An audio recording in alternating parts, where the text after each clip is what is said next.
Hi, I'm Michael E. Hayes, or at that Demon Prof, whichever you prefer. I thought my first video would be an introduction, and in my world that often means qualifications. But I wanted to start with something just a little bit different. Why should you, the viewer, be interested in demons? I'll give you three big reasons: past, present, and future. Past. First off, I want to be clear.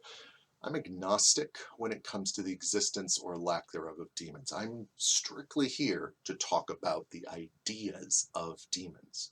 And it turns out people have been thinking with the idea of demonic entities since the BCE years, and this thinking with demons has only intensified in the so-called Christian era. Belief in demons has informed every decade since then, and studying them often illuminates things that still matter to us. Things like sexuality, gender, race, politics, social roles, every part of society. Present. The idea of demons still matters. I'm posting this video the day after the 2024 presidential election, and though it might seem hard to believe, one of the major players that helped to push Trump into his 2024 win was the New Apostolic Reformation, a movement whose theology is profoundly dependent upon the demonic.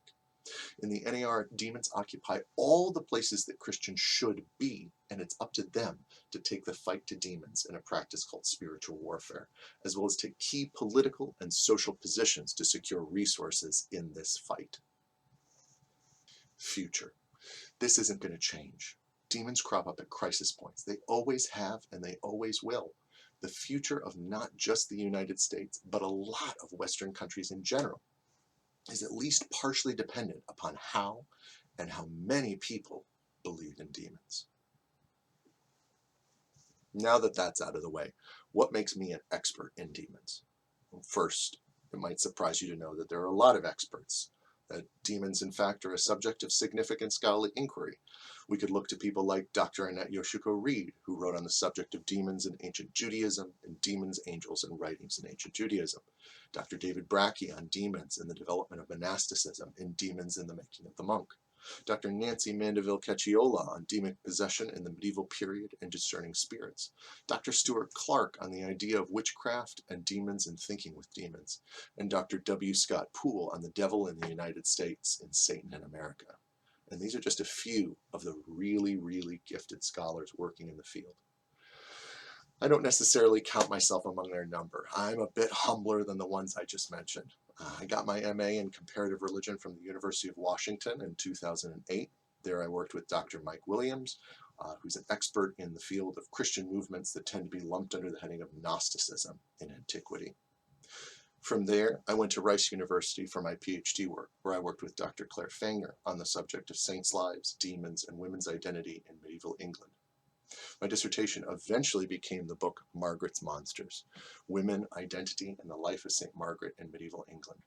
As I started exploration into religion and film, I found myself gravitating to films like The Exorcist, like Nefarious, films that have a kind of demonic component in the United States.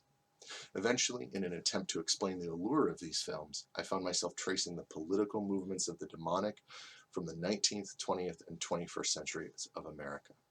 That formed the backbone of my second book, Demons in the USA, From the Anti-Spiritualist to QAnon. I've since started writing on some demonic political movements in publications like The Conversation and Religion Dispatches, and I thought I'd now transition to a more visual format to capture a wider audience. Because the truth is, we need to know more about demons in today's world, not just because they're really cool, and they are, but also because there are too many people invested in the idea of demons who have a lot of money, a lot of power, and a lot of influence. And if you're going to understand them well, you've got to understand demons.